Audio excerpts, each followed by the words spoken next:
Bem, prezadíssimos irmãos, caríssimas irmãs, companheiros no ideal espírita, que este momento divino e mágico da prece inicial do nosso irmão Dejair, que essa paz, que essa serenidade e que as bênçãos do Mestre Jesus possa continuar reinando, pairando neste ambiente de paz e de amor, e que a partir deste momento todos nós, esse é o convite que fazemos, que todos nós possamos ser assim, muito bem envolvidos, numa única finalidade, num único objetivo, que é a busca, a compreensão e o entendimento das palavras de Jesus.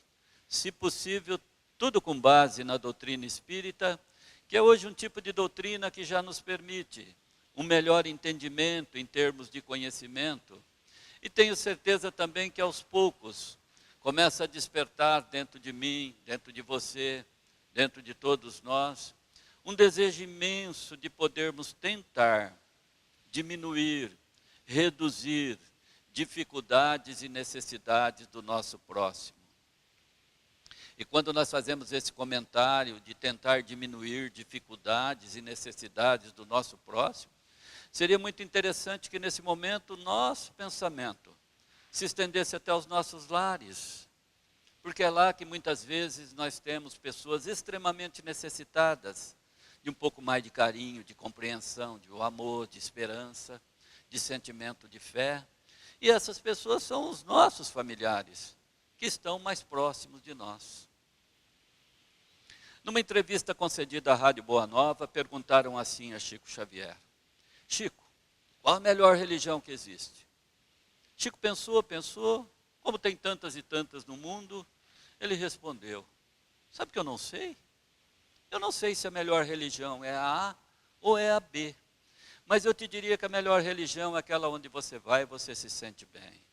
Portanto, meu caríssimo irmão, irmã, nesse momento olhe bem fundo dentro do seu coração. Vê se tudo isso que você está fazendo, frequentando, está lhe trazendo alguma modificação, alguma conversão. Está fazendo com que você está se tornando um ser humano bem melhor. Se isso está acontecendo, então esta é a melhor religião. Chico completou dizendo: eu vou ficar com a doutrina espírita, porque Allan Kardec usou como base do seu evangelho. Fora da caridade, não há salvação. Nós deveríamos parar, refletir e meditar muito sobre isso, porque é uma realidade, uma verdade. Fora do amor e da caridade para com as pessoas que vivem ao nosso redor, jamais haverá salvação para todos nós. E finalizou dizendo: é dever, é obrigação principal da casa espírita, levar a seus frequentadores o Evangelho do Cristo, da forma mais simples possível. É isso que nós vamos fazer na noite de hoje. Evangelho de Jesus bem puro, de ponta a ponta, com palavras de fácil assimilação, para ver se com um pouquinho mais de esforço da nossa parte, nós possamos tentar entender, compreender o que é que Jesus quis dizer. E quem sabe, um pouquinho mais de esforço, fazer o que temos enorme dificuldade, que é o de vivenciar, praticar realmente na nossa vida, no nosso lar, na nossa família, no nosso trabalho e na nossa comunidade, esses ensinamentos de Jesus. Bem, mas para que possamos entender muito bem, nós dividimos o assunto que nós vamos colocar na manhã de hoje, que é Amar se aprende amando, que é o capítulo 22, 34 do Evangelho de Mateus, ame o próximo como a ti mesmo, também muito bem interpretado por Allan Kardec no capítulo 11 do Evangelho segundo o Espiritismo. Mas temos que dividir em três partes. Primeiro nós vamos até lá onde tudo isso aconteceu. Depois nós vamos até Aurélio para poder assim traduzir as palavras contidas no ensinamento. Porque Jesus falava no antigo aramaico, sentido figurativo, muitas etnias, muitas tribos, idiomas diferentes. As pessoas tinham dificuldade de entender o que Jesus queria dizer, como temos até hoje. Depois nós vamos até algumas obras de Kardec para interpretar melhor, entender, compreender esse ensinamento. Então vamos lá. Faço um convite a todos para uma pequena viagem no tempo, em pensamento. Nós vamos voltar até o ano 30 da era cristã. Jesus deixa a aldeia de Nazaré, deixa sua mãe, sua família, Maria de Nazaré, e vai para uma região muito bonita que se chama Galileia. Naqueles tempos, 5 vilas, povoados, de pessoas bem simples, humildes, pescadores. Jesus conhece André, Simão Pedro, Tiago e João. João ainda menino, 21 anos. Nesse momento estava formado o primeiro time de Jesus. Seriam 12, mas esses 4 estariam mais presentes nos primeiros anos de sua evangelização. Jesus se acomoda, se dá muito bem na casa de Simão Pedro, em Cafarnaum. Mas Jesus tinha um hábito de 2 vezes por semana, ele se levantava bem cedinho, de madrugada, e se dirigia até o monte que tem ao norte do lago. Ali, Jesus ficava orando, rezando, meditando, refletindo, e isso elevava cada vez mais o nível espiritual do Cristo. Aliás, desse hábito do Cristo, nós temos alguns livros aí da doutrina espírita, que eles também nos recomendam a fazer o mesmo que Jesus fazia. Ou seja, no primeiro minuto da manhã, quando acordamos, recomendam eles que nós deveríamos fazer uma parada para fazer uma introspecção de 1 a 3 minutos. Uma espécie de uma oração, mas uma oração que atinge o fundo do nosso coração. Para que possamos observar os nossos sentimentos, as nossas emoções, os nossos problemas, nossas dificuldades, para que possamos observar os nossos pontos de sofrimento e os nossos pontos de felicidade. Nós somos os verdadeiros autores do livro que compõe a nossa vida. Os que vivem ao nosso redor são personagens. Mas seria muito interessante que nós começássemos a cuidar do tema, ame a Deus. Deus somos nós.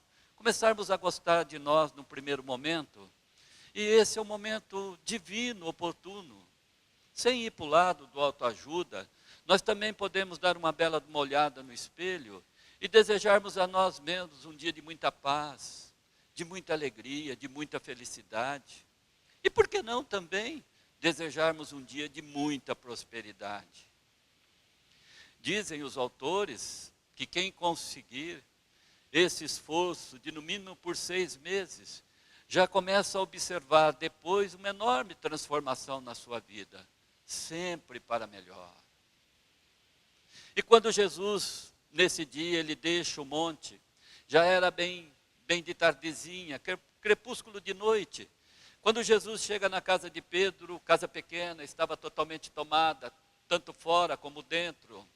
E Jesus aproveita aquele dia para sacramentar, talvez o ensinamento que muitos julgam ser o mais importante.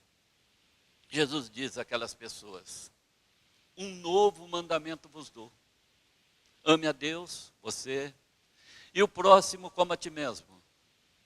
Jesus repete e diz: um novo mandamento vos dou. Faça para o teu semelhante tudo aquilo que você gostaria que ele fizesse para você, sem nunca pedir nada em troca. Simão Pedro não era muito letrado, ele levanta a mão e questiona Jesus. Ele diz: mas mestre, você disse, um novo mandamento vos dou, amar o próximo? Esse mandamento é antigo, consta das escrituras sagradas, vem dos tempos de Moisés. Jesus pousa os olhos, calmo, sereno e tranquilo, no apóstolo Pedro e diz: Pedro, você tem razão. Com relação às escrituras, o mandamento é antigo. Quando eu quis dizer novo, Pedro, eu estou querendo dizer que as pessoas sabem, mas não fazem. Eu quis dizer que as pessoas têm consciência, mas não colocam em prática. Eu quis dizer que as pessoas têm conhecimento de que devem ser melhores para com o outro, com o próximo. Mas no momento de vivenciar, de colocar em prática esse ensinamento, as pessoas sentem enormes dificuldades. Jesus, muitas vezes, para que as pessoas entendessem e compreendessem, ele usava parábolas ou histórias. E Allan Kardec, no capítulo 11 do Evangelho segundo o Espiritismo, também usa de uma história para que possamos entender, compreender realmente o que é que Jesus quis dizer. Conta Kardec ali no Evangelho segundo o Espiritismo, que naqueles tempos um rei mandou chamar até seu castelo um servidor que lhe devia. Se hoje nós temos esse imposto aí, IPTU, territorial e urbano, naqueles tempos também nós tínhamos impostos. O rei que residia aqui no castelo, as terras em volta eram todas dele, e os que usassem as terras para plantar, também teria que pagar imposto para o rei. E esse servidor devia para o rei. E o rei falou para ele, falou, você me deve, e me deve uma quantia altíssima. Você conhece as leis, vou ter que requisitar tua esposa e tuas 2 filhas para trabalharem como escravas aqui no castelo, até vencer o valor da dívida. Aquele servidor olhou para o rei e falou, seu rei, eu devo, não nego. Eu passei uns tempos doente, tenha compaixão de mim, me dê um tempo. O rei gostou das palavras daquele servidor, acreditou que ele estava sendo realmente muito sincero, e disse a ele, vou lhe fazer melhor, vou lhe remir, vou lhe perdoar tudo que você me deve. A partir de hoje não me deves mais nada. Volte para sua esposa, suas filhas, volte a trabalhar e comece a me pagar de hoje em diante. Aquele servidor, eternamente agradecido, se levantou e agradeceu ao rei. E quando ele se voltou para deixar o castelo, o rei disse assim para ele, espere, um pequeno detalhe, vou lhe fazer um pequeno pedido. Se porventura acontecer na sua vida um fato semelhante a este, de você ter que perdoar da maneira como eu te perdoei, você promete para mim e promete também para você que fará da mesma maneira? Aquele servidor olhou para o rei, agradeceu e disse, farei da mesma maneira, eu prometo para mim e para o senhor. E deixou o castelo, andou mais ou menos 500 metros, 5 minutos depois, ironia do destino, esse indivíduo encontra justamente um sujeito que devia para ele. E ele, ao se encontrar com aquele indivíduo que devia para ele, falou, nossa, que ótimo, você me deve, eu estou precisando do dinheiro, me pague. Acontece que aquele indivíduo usou as mesmas palavras que aquele servidor usou dentro do castelo na frente do rei. Falou, olha, eu devo, não nego, passei os tempos doente, estou com dificuldades, me dê um tempo, tenha paciência. Mas ele se esqueceu completamente do que o rei lhe pediu. Ele foi até o pescoço do indivíduo e começou a agredi-lo a socos e pontapés. Acontece que os soldados do rei que presenciaram a cena de perdão dentro do castelo, presenciavam agora lá fora a cena de agressão. Foram lá e contaram para o rei. O senhor rei, o senhor perdoou, pediu que ele fizesse igual, ele não conseguiu, está fazendo completamente errado, está agredindo o devedor. O rei disse assim aos soldados, tragam ele aqui. Trouxeram novamente o sujeito dentro do castelo, o rei falou, estás preso, vai demorar muitos e muitos anos para deixar a prisão, mau servidor. Então essa história, contada por Kardec no capítulo 11, ela retrata com perfeição o que é que Jesus quis dizer. Aquele indivíduo, ele foi perdoado de uma dívida, e o rei pediu a ele que fizesse da mesma maneira, ele prometeu. Passaram-se 5 minutos depois, ele não conseguiu repassar ao seu semelhante o benefício que tinha recebido minutos antes. Bem, desses tempos de Jesus, já se passaram muitos anos, muitos anos. E nós percebemos que o mundo evoluiu muito depois disso. Como evoluiu? Nossa, dá para nós imaginarmos a evolução que nós tivemos no campo das artes, da cultura. Dá para imaginar a evolução que nós tivemos no campo da arquitetura. Hoje em Dubai temos um edifício com 848 metros de altura. Já pensou um arranha-céu com quase 1 quilômetro? Dá para imaginar a evolução que nós tivemos no campo da ciência, da medicina. Dr. Gilberto, uns 6 meses antes, fez uma palestra no centro. Ele que ficou 55 anos exercendo a medicina. Ele disse que em 1950, para detectar onde estava o mal do sujeito, tinha que cortar o indivíduo daqui até embaixo. Hoje, com esses exames modernos que temos, a pessoa só morre se tiver que morrer. Dá para imaginar a evolução que tivemos no campo da tecnologia, da informática? Em 1975, eu trabalhava numa empresa que nós fazíamos um interurbano hoje para a capital, São Paulo, se completava somente no outro dia. Hoje, com o celular moderno, nós conseguimos falar com os nossos irmãos japoneses do outro lado do mundo, no mesmo instante. Não dá para se medir, não dá para se mensurar a evolução que tivemos no mundo, principalmente nesses últimos 20 anos. Mas em matéria de amor para com o semelhante, parece que não tivemos evolução nenhuma. Parece que não tivemos progresso. Parece que não tivemos avanço nenhum. Se tivéssemos a mesma evolução no campo do amor, que tivemos no campo da tecnologia, nós não teríamos hoje um mundo com guerras, com pobreza, com miséria. Mas nós, que estamos na doutrina espírita, até que nós temos algumas explicações para isso. André Luiz, num livro muito difícil de se entender, precisa ficar com um dicionário do lado para poder compreender, que se chama Evolução em Dois Mundos. Mas lá no capítulo 23, no finalzinho do livro, tem uma parte dedicada única e exclusivamente à evolução do amor. Diz André Luiz nesse livro, que o amor se divide em 3 fases distintas.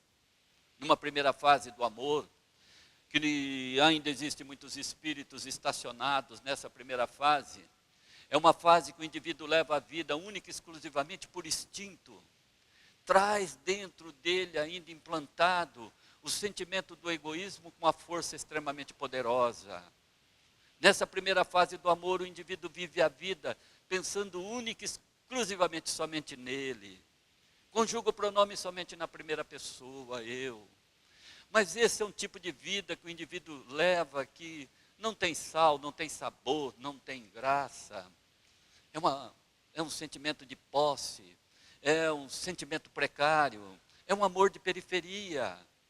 O indivíduo que vive nessa primeira fase do amor, ele passa pela vida. E entre passar pela vida, uma existência muito curta, 70, 90 anos, e viver a vida de uma maneira mais ampla e mais profunda, amando o nosso semelhante, tem muita diferença. Numa segunda fase do amor, nessa proposta do Espírito André Luiz, que eu quero acreditar que é nessa fase que todos nós estamos, é uma fase que o indivíduo não consegue colocar em prática ainda essa amorosidade do jeito que Jesus nos solicitou, nos pediu. Mas, nessa segunda fase do amor, nós já temos consciência, nós já temos conhecimento de quando erramos e de quando acertamos.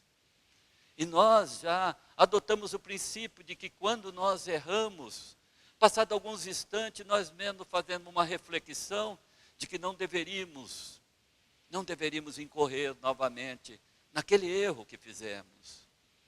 Então, nessa segunda fase do amor, nós ainda não conseguimos amar o nosso semelhante de uma maneira ampla e profunda, mas nós já temos consciência, nós já temos conhecimento de que quem conseguir, quem fizer esse esforço, notadamente vai ter uma vida de muito mais paz, de muito mais alegria, de muito mais felicidade. E numa terceira fase do amor, essa é uma fase que poucos espíritos alcançam, porque depende de uma elevação muito ampla, muito forte. Talvez nós conseguiríamos aí lembrar de Madre Teresa de Calcutá, Frei Damião, Irmã Dulce. Nós poderíamos aí também Francisco de Assis. E há pouco tempo nos deixou o nosso querido Francisco Cândido Xavier. Dentro dessa perspectiva, tenho certeza que começa a travar dentro de mim, dentro de você e dentro de todos nós, um desejo imenso de podermos entender o que é que se passa nessa dimensão do amor. Se tivéssemos um nível espiritual um pouco mais elevado e pudéssemos realmente entender, compreender o que é que se passa nessa dimensão do amor, tenho certeza que esse é um desejo uma vontade, uma ânsia que trazemos dentro de nós mesmos. Porque nós estamos fazendo esse movimento em direção a essa luz, e essa luz é Jesus, e Jesus é amor. Mas nós ainda parece que fazemos esse movimento muito para fora. Porque nós não podemos negar que estamos buscando ser pessoas mais amorosas. Podemos observar por nós mesmos aqui hoje, pleno domingo, dia das mães, quando hoje deixamos as nossas casas, deixamos nossos lares, deixamos lá também o entretenimento da televisão, e nos dirigimos até esta casa de paz, de amor e de oração. Podemos afirmar com segurança, tenho certeza que ninguém veio aqui para arrumar namorado ou namorado.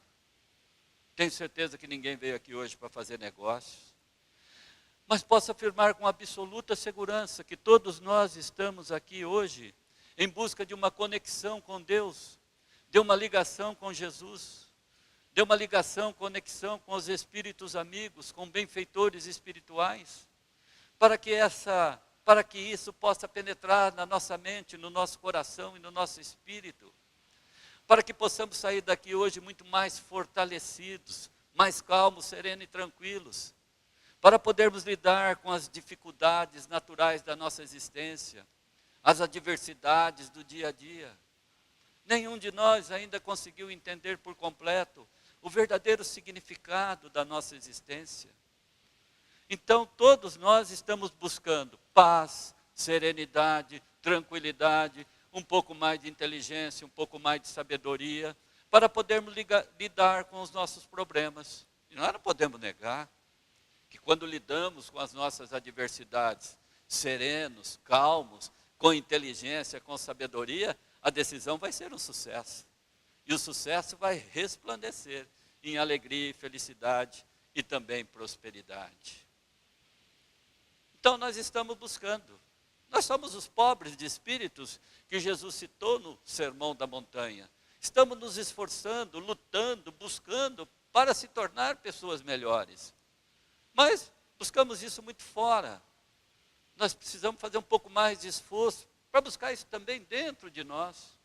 Tem muita amorosidade, tem muita fé, tem muita determinação, tem muito sentimento bom dentro de nós que nós precisaríamos fazer uso disso. Mas tanto nós aqui na codificação, como os outros nas demais religiões, também fazem esse movimento para fora. O Espírito José diz isso no capítulo 19 do Evangelho. Nós buscamos fora, não estamos errados de fazer isso não. Porque uma hora ou outra essa busca que fazemos vai ser um lembrete divino, que vai fazer despertar dentro de nós toda essa energia, toda essa força, toda essa fé, todo esse amor que existe. Só que ele disse que nós precisamos tomar um imenso cuidado para não deixar isso acontecer, essa busca por Jesus, pela dor. Que nós temos que nos esforçar um pouco mais para buscar isso por gosto, por amor, por vontade. Então nós estamos fazendo esse movimento, estamos buscando. E quem sabe nós que estamos na doutrina espírita, e quem sabe nesse milênio que nós estamos, nós possamos entender, compreender que o amor é uma força extremamente poderosa, que ela age, interage dentro de nós. Mas a bem da verdade, tem hora que parece que nos falta competência para amar o próximo. Muito pesado. Faltou competência para amar o próximo. Colocação é muito forte. Vamos abrandar. Talvez estamos com vergonha de amar. Será? Tem muito pai que tem vergonha de falar eu te amo para o filho. E tem muito filho que não consegue falar eu te amo para o pai. Ou será que estamos com medo de amar? Quantos de nós que vivemos em família, somos casados, e faz muito tempo que talvez nós não dizemos eu te amo, meu amor, para a esposa ou para o marido? Será que estamos com medo de amar? Ou será que temos que confessar que nós ainda não sabemos amar o próximo? A bem da verdade, tanto todas essas colocações que existem, nós chegamos à conclusão que talvez na época que estamos vivendo, o amor ao próximo seja o nosso maior desafio. Porque nós precisamos começar a entender que amar o próximo não pode ser somente um encontro de corpos. Amar o próximo não pode ficar restrito somente à atividade sexual. Amar o próximo tem que ser um mergulho de espírito para espírito, de alma para alma, de coração para coração. Porque o amor não é uma estação de trem, não é um ponto de encontro, um ponto de ônibus, onde o indivíduo sobe, desce, desaparece e ninguém se conhece, não. O amor é uma viagem muito longa. Todos nós que vivemos em família, ou pensamos em constituir família, temos que entender que começamos como filho, e nessa viagem muitas vezes chegamos até bisavô, tataravó. Então é uma viagem muito longa. E essa viagem tem que ser feita ombro a ombro, lado a lado, de parceria, de compartilhamento, dividindo alegrias, dividindo os pontos de felicidades, mas dividindo também os pontos de sofrimento, as dificuldades. Porque nesse rameirão do dia a dia que nós estamos vivendo, o tempo está passando e está passando muito rapidamente.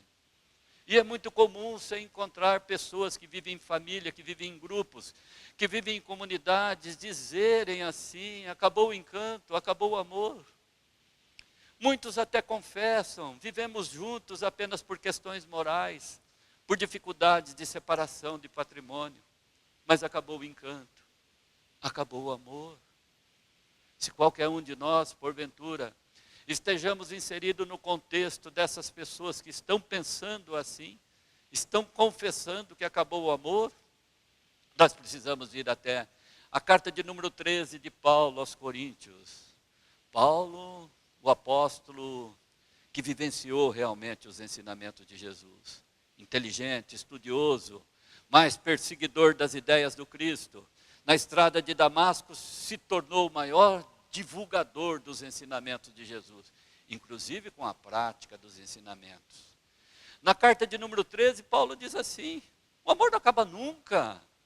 O amor é uma força que cresce, nasce, resplandece, fica dentro do coração das pessoas, do espírito, por tantas e tantas encarnações. O amor cobre multidões de pecado. O amor é a melhor religião que existe. Não adianta eu ser bom espírita se eu não tiver amor pelo meu semelhante. Nem adianta ser um bom católico se eu não amar o meu semelhante. É melhor talvez nem ter uma religião e amar o próximo, ser bondoso, caridoso. Paulo dizia: posso falar a língua dos anjos, a língua dos homens, mas sem amor não serei ninguém. Posso ser o sino que tine, mas sem amor nunca ouvirei a batida do sino. Posso ser o melhor médico do mundo, mas se eu não atender o meu paciente, pensando única e exclusivamente na recuperação dele em primeiro lugar, serei o pior médico do mundo. Então Paulo dizia: o amor não acaba não, de maneira nenhuma. O que está acontecendo conosco e com muitas pessoas hoje em dia, é que nós estamos deixando de fazer investimento no amor. Nós estamos congelando o amor. Isso é muito natural. Com esse avanço da tecnologia, com essa modernidade, e isso é excelente, tanto no campo familiar como no campo profissional, isso veio colaborar com o desenvolvimento, sem crítica nenhuma. Mas, a bem da verdade, essa tecnologia muito moderna está fazendo com que muitos de nós estamos fazendo muito investimento num grupo de WhatsApp, num grupo de Facebook. Estamos investindo muito em ter uma camisa, uma calça, um vestido melhor. Estamos voltando o nosso foco para um computador, um celular de última geração, um carro mais novo, uma casa mais nova. Então nós estamos voltando muito o nosso pensamento, direcionando o nosso foco somente para ter. E estamos esquecendo do ser, e do ser principalmente de investir na amorosidade, na paciência, na paz, dentro daqueles que vivem ao nosso redor, principalmente na nossa família. Foi por isso que certa vez, Jesus chamou Simão Pedro e falou assim para ele: Simão, você me ama de verdade? Simão falou: é claro que eu te amo, mestre. Jesus não ficou contente e perguntou pela segunda vez: você me ama de verdade? E Pedro reiterou, falou: eu te amo e jamais te abandonarei. Jesus pergunta pela terceira vez e Pedro diz: eu te amo, mestre. Estava emocionado, com lágrimas nos olhos. Jesus percebeu que Pedro o amava de maneira muito profunda, mas ainda disse assim: ainda essa noite, Pedro, antes do galo cantar, antes do amanhecer, você vai me negar por 3 vezes.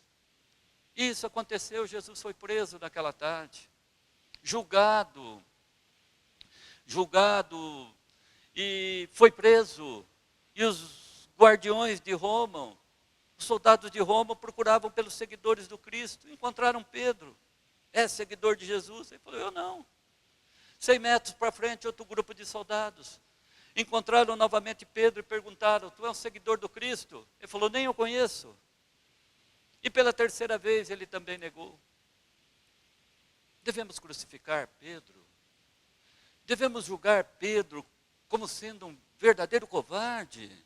Ora, Pedro viveu 3 anos ao lado do Cristo, dividiu as alegrias, tristezas, junto com Jesus. Como podemos entender, no momento que Jesus mais precisava de Pedro, ele o tenha negado?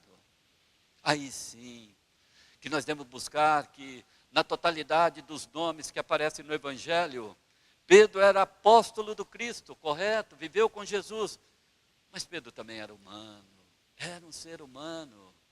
Pedro também tinha suas falhas, Pedro também tinha os seus medos, Pedro também tinha as suas imperfeições, Pedro também não tinha um nível espiritual elevado. E nós somos imagem e semelhança também de Pedro. Talvez não estivemos com Jesus, mas seguimos Jesus e também negamos Jesus. Quantas e quantas vezes que estamos agressivos, irritados com o nosso próximo, estamos negando Cristo. Quantas e quantas vezes que deixamos de entender os problemas, dificuldades e as imperfeições dos que vivem ao nosso redor, acreditando que nós somos perfeitos, estamos negando Jesus. Quantas e quantas vezes que deixamos o nosso pensamento ser condicionado com sombras, com influências extremamente negativas, por mais de meio minuto, estamos negando Jesus. Quando deixamos de perdoar as ofensas, também negamos Jesus. Mas Jesus, ele até que entenderia. É maravilhoso ele entender que Pedro, de tanto que o amava, ele também considerou que Pedro também poderia ser perdoado. Como a todos nós, Jesus também não julga. Porque Pedro, passados uns tempos de sofrimento, ele se recuperou, deu a volta por cima. E começou nos arredores de Jerusalém, nas catacumbas, cuidar das pessoas doentes, mais pobres, necessitadas. Construiu a primeira casa do caminho, dando atendimento às pessoas necessitadas que precisavam. Talvez nós também devêssemos refletir um pouco mais e pensar que talvez é chegado o grande momento de um pouquinho mais de esforço da nossa parte para ficar um pouco mais perto dos ensinamentos de Jesus, para que Jesus fique um pouco mais próximo de nós. Porque Maria Dolores, pelas mãos abençoadas e carinhosas de Chico Xavier, no livro A Vida Conta, ela diz assim: todo bem, toda felicidade, todo investimento que fazemos ao nosso semelhante, nós não estamos investindo na felicidade deles, nós estamos investindo na nossa própria felicidade. O que fazemos aos outros retornam para nós. Diz ela que a vida não nos dá nada de presente, nos devolve aquilo que fazemos para ela. Se plantarmos o amor, vamos colher uma flor. Mas se plantarmos o ódio, a mágoa, o ressentimento, vamos colher espinhos. E ela narra os últimos momentos da vida de Jesus. Diz que Jesus foi julgado e seria inocentemente, seria crucificado. A crucificação constava que teria que usar uma coroa de espinhos, carregar uma cruz de madeira de mais ou menos 50 quilos, madeira bruta naqueles tempos. 50 quilos, peso semelhante a um saco de cimento. E que teria que levar 37 chibatadas de 2 guardiões de Roma. Um lhe batia das costas ao pescoço e o outro lhe batia das costas ao calcanhar. Esse chibate era semelhante a esse reio que o carroceiro usa para fazer o animal andar um pouco mais rápido. 3 pontas, numa ponta do chibate uma bola de chumbo, Na outra ponta, outra bola de chumbo. E na do meio, um pedaço de osso. Aonde esse chibate, ele batia nas costas do Cristo, devia lhe produzir uma dor intensa, terrível. Da Torre Antônia, das escadarias do Palácio de Pilatos, até o Gólgota, mais ou menos 500 metros. Jesus, na metade do percurso, 250 metros, mais ou menos, a dor era tão intensa, tão terrível, que ele não suporta, ele arqueia e cai. E os soldados de Roma, precisando dar prosseguimento a essa crucificação, o primeiro que eles têm ao lado, eles puxam o sujeito aqui e falam: você, ajude esse homem a carregar a cruz. Esse indivíduo se chamava Simão, Simão de Cirene, o sirineu, simplesmente. E Simão diz àquele guardião de Roma, fala assim: senhor guarda, eu não vou poder fazer isso. Eu estava passando e por curiosidade eu parei somente para dar uma olhadinha, mas eu sou um trabalhador, eu saí muito cedo, de manhã da minha casa, eu sou viúvo, eu moro com a minha filha que é adolescente, e quando eu saí para trabalhar ela estava muito mal de saúde, estava acamada, não conseguia nem se levantar, nem enxergar. Não vou poder fazer isso, seu guarda, eu tenho que ir correndo para casa para ver como está minha filha. Mas o guarda não teve compaixão de Simão, não. Falou: ou você ajuda esse homem a carregar a cruz, ou você também vai levar 37 chibatadas. A escolha é sua. Simão não teve alternativa. Com o seu ombro direito, ele colocou a cruz nas costas, e com o seu ombro esquerdo, ele segurou o braço de Jesus, e os dois, com muita dificuldade, conseguiram chegar até o pé do Monte do Calvário. Ao chegar ao pé do monte, Simão olha para Jesus e diz assim para ele: olha, você me desculpe, eu não fiz isso por amor. Fiz isso totalmente contrariado, porque eu estou com a minha filha doente, eu nem sei o que aconteceu, e já é bem tarde, está chegando a noite, está anoitecendo, nem sei o que aconteceu com ela. Te confesso, te peço desculpa, porque não fiz por amor, fiz contrariado. Jesus, com as lágrimas escorrendo no seu rosto, ele olha para Simão e diz assim: Simão, todo bem, todo benefício, tudo aquilo que você fizer para uma outra pessoa, mesmo que seja de maneira contrariada, você será o grande beneficiado. Simão, com o pensamento na filha, ele não entende muito bem as palavras de Jesus e sai em desabalada carreira em direção à casa que morava. Quando ele vai chegando bem pertinho, eis que a porta da sua casa se abre, e uma menina aparentando mais ou menos 13 a 14 anos, vem correndo em direção a ele gritando: papai, papai, papai. Simão não entende o que está acontecendo, mas ele também chorando, com lágrimas nos olhos, ele corre, abraça a filha querida e pergunta: mas filha, o que aconteceu com você? Quando eu te deixei de manhã, você estava acamada, não conseguia nem se levantar, nem enxergando estava, agora você está plena de saúde, ótima. A menina responde: papai, eu também não sei o que aconteceu, mas no cairzinho da tarde, início de noite, eis que a janela do meu quarto se abriu, e naquele momento eu senti uma energia, uma força penetrar dentro do ambiente do meu quarto, e aquela força, aquela energia começou a penetrar no meu corpo físico. Eu me levantei, eu comecei a falar, a brincar, eu comecei a enxergar, eu estava plena de saúde, mas também não sei como isso aconteceu. Simão abraça novamente a filha querida, e nesse momento o seu pensamento se volta ao pé do Monte do Calvário. Aí Simão começa a entender, começa a compreender o significado das palavras de Jesus, quando Jesus disse: todo bem, tudo aquilo que fizermos ao nosso próximo, mesmo que seja de maneira contrariada, esse benefício, esse bem, retorna para nós mesmos. E Maria Dolores, por Alta de Souza, encerra o estudo dessa manhã dizendo assim: derrama o amor pelo caminho, toca a lira da fé que te procura, a mensagem da paz canta baixinho, em todo lar que reine bondade doce e pura.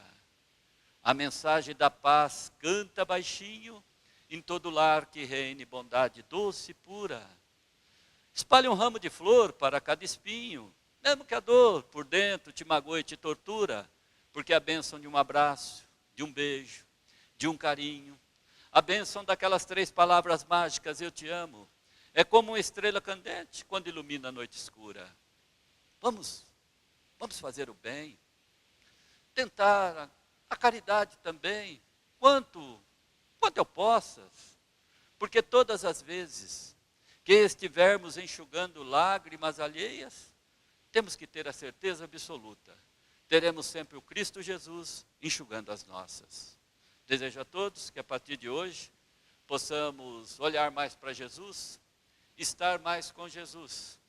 Quem sabe amanhã, no amanhecer de um novo dia, todos nós possamos ter essa presença do Mestre Divino como sendo a nossa principal companhia. Tenho certeza que assim vai ser, assim será, que assim seja.